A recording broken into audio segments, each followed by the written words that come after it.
Con el macrismo hay una especie de campo de batalla en el mundo intelectual, en el mundo de las ideas, en torno al progresismo, el populismo, el antipopulismo. Y bueno, y cómo se superpone eso al debate político, macrismo versus kirchnerismo. Estamos con una escritora intelectual que un crítico español definió así como exquisita antropóloga de la barbarie contemporánea. Son palabras de Ignacio Echeverría, crítico español muy interesante. Pola Oloizarraga, muchas gracias por estar hoy aquí. Gracias por invitarme. Bueno, Pola, alguien dice que tenés un estilo chica Almodóvar. Mirá vos. ¿Te lo han dicho? No, realmente. No, me han llamado hombre, pero no. Chica Almodóvar, no lo recordaba. Hasta ahora no. Pola, salió hace poco, mediados de marzo, una información que decía que una serie de intelectuales y de pensadores se había reunido en la Fundación Pensar, convocados por figuras del macrismo como Hernán Iglesias, una persona importante en el mundo de la comunicación macrista, entre otros mundos políticos y hombres del macrismo, a pensar cómo plantarse de cara a las elecciones en relación al PJ.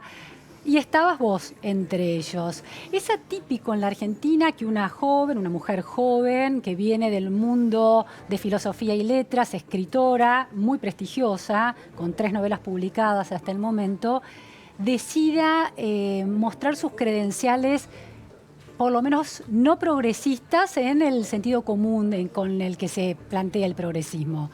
¿Cómo lo ves vos a eso? Bueno, cuando salió mi primera novela, Las teorías salvajes, yo hice una crítica al progresismo. Me parecía que había una autocrítica que la izquierda no tenía ganas de hacer, y de hecho en ese momento se estaba dando como un caldo de cultivo de una romantización muy grande del héroe militante. A mí me parecía que había como, no sé, otro tipo de cosas para hacer desde la literatura con ese tipo de problemas y con la guerra sucia en particular. Así que eso ya me había como dado cierta fama de persona a la que, no sé, me pidieron que me retractara de mi novela en un momento. Digamos, como había generado como escarceos entre círculos estalinistas o filoestalinistas. En este caso, me parece que, dado que se acercan las elecciones, todos los partidos están como tratando de vincularse con voluntades y de captar voluntades. Me acuerdo de la elección anterior, también me habían invitado para uno que era la cultura Votacioli. Así que, no sé, me parece que es como, casi te diría, bastante divertido para los intelectuales poder circular y ver cuáles son los discursos. Me interesó eso de ir a la reunión, de ver qué era lo que estaban hablando, qué era lo que les preocupaba. No es la primera vez que te acercás al macrismo. Yo te he visto firmar alguna solicitada, no me acuerdo en qué contexto, donde había otras figuras del campo intelectual, del campo creativo, apoyando cuestiones vinculadas con el macrismo. Bueno, eso fue una cosa que se llamaba el mundo de las ideas, y más que una solicitada, era, para mí era la idea de decir, queremos votar alguna otra cosa que no sea simplemente lo que ya venimos votando. A mí me parecía importante la alternancia en el poder, y por eso me pareció que era bueno firmarlo. Ahora no sé si tendría ganas de firmar una cosa, porque justamente me gusta la alternancia en el poder. Me parece que, digamos, lo que las masas decidan estará bien. Y me parece que el rol del intelectual es como un poco también observar y no sé, y como trabajar con esa clase de figuraciones. O sea, no me parece como tan importante como la posición yoica de decir, bueno, yo voy con esta bandera. O sea, no me identifico realmente con una bandera. Además, estuve viviendo en California como medio todo este tiempo, entonces sería muy forzado para mí de pronto como venir y decir, faltan tanto tiempo para las elecciones, me voy a poner una remera amarilla, yo qué sé. Pola, en el mundo de los escritores, en el mundo de los críticos literarios, ¿hay libertad de pensamiento para sostener posiciones corrosivas, políticamente incorrectas? No la hay. De hecho, haber firmado esa solicitada fue como una traición total para el grupo al que de alguna manera pertenecía solamente por ser escritora o por haber ido a la Universidad de Buenos Aires. Claro. Se da totalmente por sentado que hay como una posición gremial y que como moverse por afuera de las posiciones gremiales, eso es castigado. Claro. A mí eso me repele totalmente y la verdad tampoco tengo muchas ganas como de andar como seduciendo a esos punteros, porque realmente como los escritores también funcionan como punteros, como de captación de voluntades. De control también del discurso. Totalmente de control, o sea, vos no está bien visto que vos te vayas de la conducta esperada. Bueno, somos un país donde las ideas liberales y las ideas cosmopolitas han tenido como un derrotero como muy curioso y que ahora en particular están como... O sea, entran en una crisis general, ¿no? Que vemos en el escenario global. A mí me parece que vale la pena luchar por esa clase de ideas liberales y porque sean las opiniones del individuo lo que valgan, más que la forma en la que, digamos, estás denotado por tu raza o por tu género, o etcétera, que además viene a ser una posición totalmente importada del progresismo norteamericano. A ver, la idea de la identidad vinculada con un rasgo diferencial, ¿a eso te refieres? La idea de la identidad como una credencial comercial, que es lo que a vos, digamos, te da valor dentro de la sociedad. O sea, vos hablás en tanto que, por ejemplo, escritora de color, hablás en tanto que persona que porta un género, que porta... Eso es una de las cosas que trabaja mi novela, Mona, que se llama Mona, donde es una escritora peruana, que es una latinoamericana, que va justamente en este rol de latinoamericana, donde se esperan ciertas cosas. Los clichés. Es que los clichés tienen un valor comercial, o sea, vienen a ser la bandera de tu marca. Claro. Todos nos hemos vuelto como los emprendedores de nuestras propias marcas y todos estamos manejando nuestras audiencias. Y eso, digamos, en el contexto del circuito literario, que es donde se juega esta novela, es la moneda de cambio.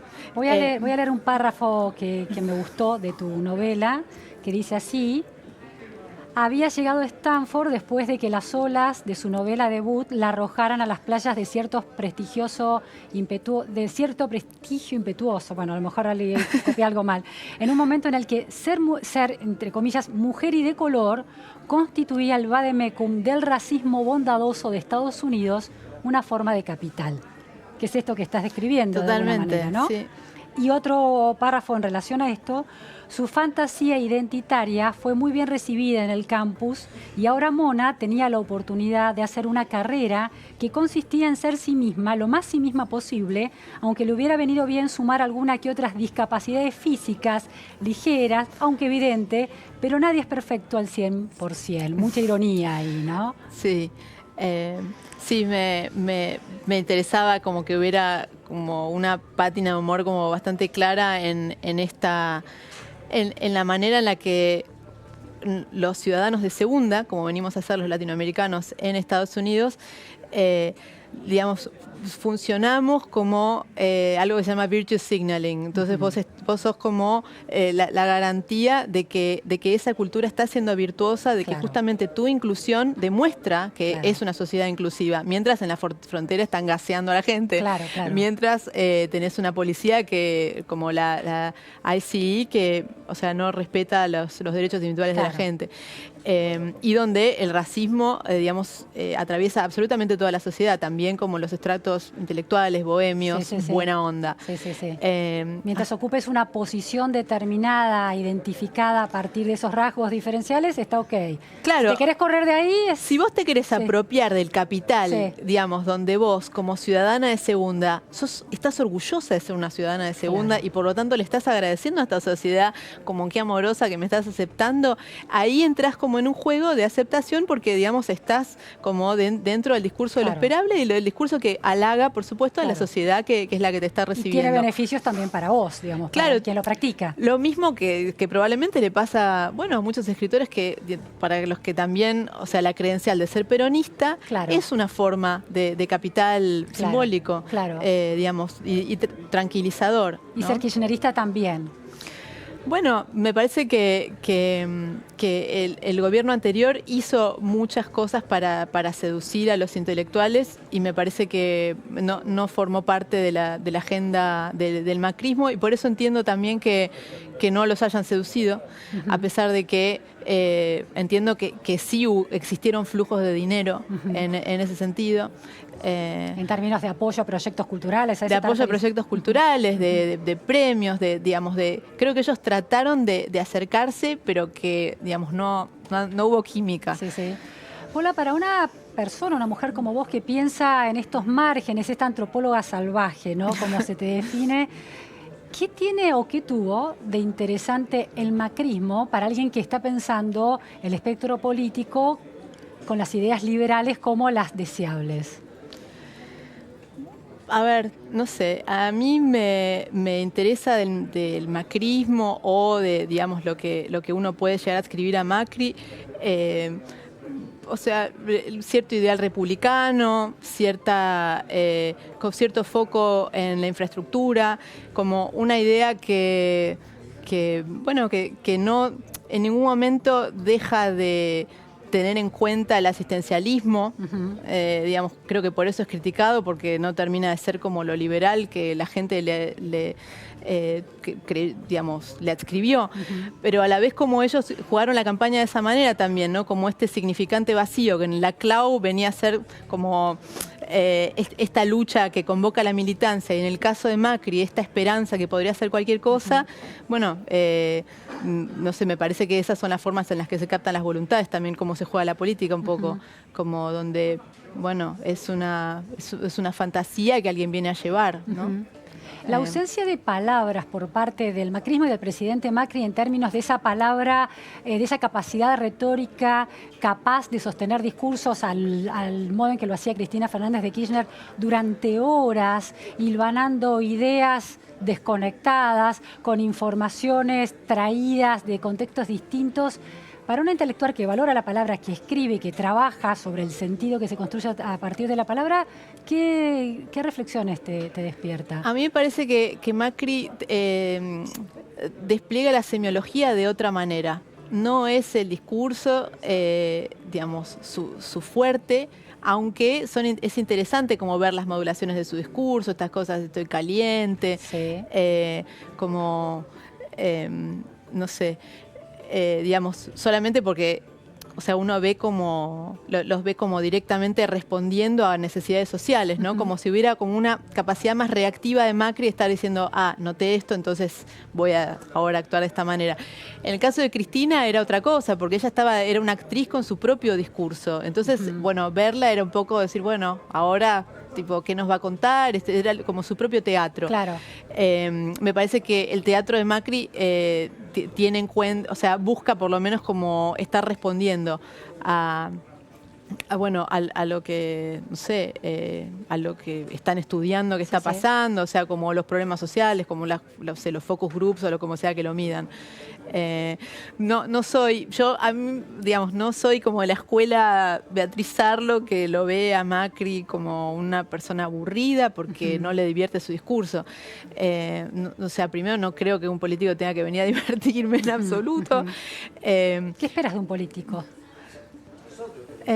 Bueno, me gustaría que haga bien su trabajo, la verdad, eso me gustaría. Me gustaría, no sé, muchas cosas. Me gustaría como que represente una idea de modernidad. Me gustaría que se involucre con la problemática social de lleno, así como con la innovación. O sea, es como que son dos polos que necesariamente tienen que estar vinculados. Paula, hay una utopía de la normalidad ciudadana en el macrismo, instalada como discurso, instalada como modo de vida, instalada como en esta especie de prescindencia de la intromisión en la vida discursiva de la opinión pública, ¿no? Macri y su gente no están corrigiendo todo el tiempo la lectura política sobre la realidad, a diferencia de lo que hacía muy ostensiblemente en las cadenas nacionales la expresidente Fernández de Kirchner. Esa especie de libre competencia por la palabra política, ¿te parece interesante, esa normalidad de la vida ciudadana, o te parece que empobrece y que hay una intensidad más, más potente? No, a mí me parece que enriquece, me parece que es mejor que, digamos, naturalmente, que existan varias voces, que hayan discusiones, que haya gente que no está de acuerdo, que capten la agenda de esa manera, que la agenda no, digamos, no tenga la posición vertical de una, digamos, de una bajada de línea partidista. O por lo menos, digamos, como que no existe una ostentación en ese sentido, porque me parece que, digamos, que es evidentemente malo para gente que se está formando, por ejemplo, o sea, pensar que el pensamiento funciona de esa manera. No, el pensamiento no tiene que funcionar así. ¿Cómo funciona en el caso del sí. feminismo también. O sea, por ejemplo, en el caso del feminismo me parece que hay tantas discusiones y hay como unas posiciones tan tensas porque existen grupos que como si se endilgaran la posición de ser el CEO del feminismo, como decir, bueno, esta es la agenda. Ajá. Y eso, me parece interesante ver cómo las personas reaccionan ante eso, digamos, o sea, no lo aceptan, no aceptan una cadena nacional de qué es lo que viene a ser el feminismo. Tampoco aceptan la idea de todos los que somos el mundo del bien versus todos los que somos el mundo del mal, digamos. O sea, hay algo como muy cansador de eso, de esa dinámica, que, por cierto, o sea, no le debemos a la Clau, me parece que está inserta en las redes sociales, o sea, la Clau le debe todo a Zuckerberg. A ver, ¿en qué sentido eso? Me parece que hay, o sea, hay algo. Mark Zuckerberg, el dueño de Facebook. Mark Zuckerberg, el dueño de Facebook, sí. Jack Dorsey, el tipo que inició Twitter, digamos. ¿Cómo conectan la cloud con eso? Bueno, está esta idea, ¿no?, de la cloud, de que estamos en un antagonismo y, digamos, la política es este antagonismo, pero si uno en realidad piensa que son las redes sociales las que, digamos, necesariamente te llevan a que cualquier discusión termine en una puesta en opinión de sí o no. Sí. O sea, en rigor vos tenés a millones de personas que se sienten empujadas en las más nimias decisiones a tener una opinión, por ejemplo. ¿Desde cuándo todo el mundo tenía una opinión? Bueno, ahora... A indignarse, además. Y a indignarse. Y a decir esto es una cosa terrible. Entonces, o sea, esa estructura que describe la Clau, en rigor, o sea, vive y se convierte en un organismo vivo en las redes sociales. Entonces, eso, digamos, es el basamento de las relaciones sociales que están permitiendo que existan tantos populismos de pronto, o sea, generándose. Es como el caldo de cultivo, digamos, Paula, vos has dicho en alguna entrevista que te interesan ver ciertos grupos de personas que en algún momento atraen tu atención y sobre eso vas construyendo universos literarios, ¿no? En las 3 novelas que has publicado hasta el momento. Las constelaciones oscuras no las mencionamos, pero también... Sí, era de hackers. Sí, claro, ese era de hackers, ¿no? Entonces, primero el mundo de la palabra, filosofía y letra, esas teorías que se entremezclaban, después este mundo de los hackers, los genes, los algoritmos, y ahora el mundo de los escritores y las disputas por el estatus en ese mundo. ¿Ves, conociendo y habiendo estado un poco más cerca de los políticos en los últimos años, por estas invitaciones que te hacen y que le estás prestando interés, que es un grupo interesante para ser narrado en términos ficcionales? No sé si son muy interesantes. Me gustaría que me interesen. Igual, o sea, el hecho de que no sean interesantes puede ser precisamente lo que los vuelva interesantes. O sea, digamos, como la escritura es más... me parece que funciona menos como una inspiración, de decir, uy, acá hay una cosa explosiva, o a decir, no, yo quiero que exista una explosión y, digamos, este es mi combustible. Pero bueno, sería divertido quizás imaginarse una novela con Iván Petrella. Yo la espero, muy interesada en leerla. Sí. No sé, quizás tendríamos que averiguar como más de ellos, ¿no? Ellos tendrían como que trabajar en seducir más al público, la verdad, ni idea. Paula, hay un comentario que se suele hacer en torno al feminismo, que es que no logra el feminismo sortear los límites de su prejuicio de ciertos feminismos dominantes en la Argentina, políticamente correctos, y valorar figuras como la de María Eugenia Vidal o la de Patricia Bullrich. ¿Cómo ves vos ese argumento y cómo ves esas figuras? Bueno, a mí me sorprendió mucho que cuando fue elegida la gobernadora Vidal, hubiera todo un círculo de feministas que dijeron jamás la vamos a poner en la tapa del el suplemento feminista de toda la vida. Cuando uno tendería a pensar que el feminismo es una cuestión transversal, así como el aborto ha demostrado ser una cuestión transversal, que digamos no importa los colores políticos, que ni siquiera son realmente colores, porque es, digamos, la elección es un momento en la vida de una persona, o sea, no me parece que existan como realmente identidades tan marcadas. Me parece que hay una cosa como mucho más fluida. Pero sí, me parece que sería más interesante pensar un feminismo como una especie de gran bombacha o digamos como de un elástico que sea capaz de representar y de sostener a tantas mujeres y además de justipreciar su trabajo. No sé, me parece que hay como muchas discusiones que terminan siendo súper partidarias y que se pierden como de pensar, no sé, la riqueza justamente de tantas mujeres. Claro, la diversidad. Ahora, si uno avanza en la conversación y piensa que María Eugenia Vidal no tiene en su gabinete ninguna mujer, ¿eso podría de alguna manera ser una especie de... ¿Es un feminismo cachado? ¿Tiene una grieta ahí que no logra resolver? ¿O todos los feminismos están un poquito cachados? No sé, la verdad, el caso del gabinete de Vidal... no sé, o su posición pro vida, por ejemplo. ¿Eso te preocupa? ¿Le resta menos potencia feminista por esas posiciones? No, a mí me parece que sería interesante generar otro tipo de diálogo, por ejemplo, con la gente pro vida. O sea, me parece que hay mucha gente de buena conciencia de derecha a la cual nadie le está hablando. Y esa gente también quiere recibir argumentos. O sea, me parece que, por ejemplo, la gente que le preocupa mucho la inseguridad, mostrarle gráficos que te muestran que en cada país donde se legalizó el aborto, la marginalidad bajó. Porque, por ejemplo, es el caso de Nueva York. O sea, no fue Rudy Giuliani el que bajó, no fue la intendencia de él la que lo hizo, fue que el aborto se había legalizado 20 años antes. Entonces, digamos, como empezar a mostrar un poco de data dura, digamos, que le hable a las personas que les preocupa la inseguridad, a las que les preocupa el crecimiento de la marginalidad y que lo puedan relacionar no con la cuestión sentimental, religiosa del aborto, sino pensar el aborto desde otro lado. No sé, me parece que ahí hay un montón digamos, de diálogos posibles que se podrían dar para llegar a posiciones más negociadas, no tan, digamos, estoy de un lado o del otro. ¿Y es solo una cuestión de argumentos o una cuestión de tono? Del tono en que, por ejemplo, el feminismo explica sus argumentos para que sea escuchable. No sé, lo que pasa es que hay tantas feministas interesantes y hay, digamos, como no puedo pensar en un tono. O sea, sé que existe como un tono de barricada, que lo entiendo también. O sea, es como la idea de, bueno, de tomar un territorio, decir, bueno, nosotras también podemos romperte la calle. Bueno, qué sé yo, en un país donde parece tan importante como tomar la calle, entiendo que la mujer también tenga ganas de decir, bueno, para ser un actor político te tengo que romper las cosas, bueno, te las rompo. Yo qué sé, no me parece una cuestión especialmente grave. Pero sí me parece que hay,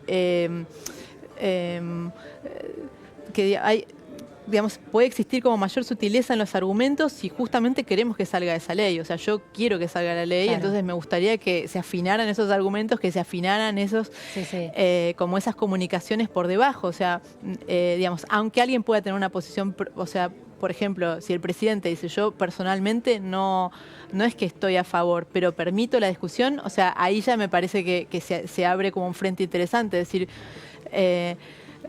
digamos, no es esta mi identidad, pero sin embargo es algo que me parece que es mejor para el país y bueno, tiene que ocurrir. Claro. Muchísimas gracias, Pola. Gracias muy interesante, muy rico este diálogo. Nos vamos ahora a un TEI de Mauricio Macri, hablando precisamente sobre María Eugenia Vidal. Vidal es tan buena que la queremos poner en todos lados, pero ella tiene que ser candidata a gobernadora. Y la verdad es que yo quiero una vez más ratificar que Cambiemos nació semanas antes de esta elección, de la elección del 2015. Todos pronosticaban que no iba ni llegar a la elección. Tuvimos una interna y un crecimiento durante la etapa electoral, crecimiento que continuó gobernando, y siento que se consolidó Cambiemos, siento que con el radicalismo y la coalición cívica hemos sorteado dificultades como las peores que le ha tocado sortear a la Argentina en estas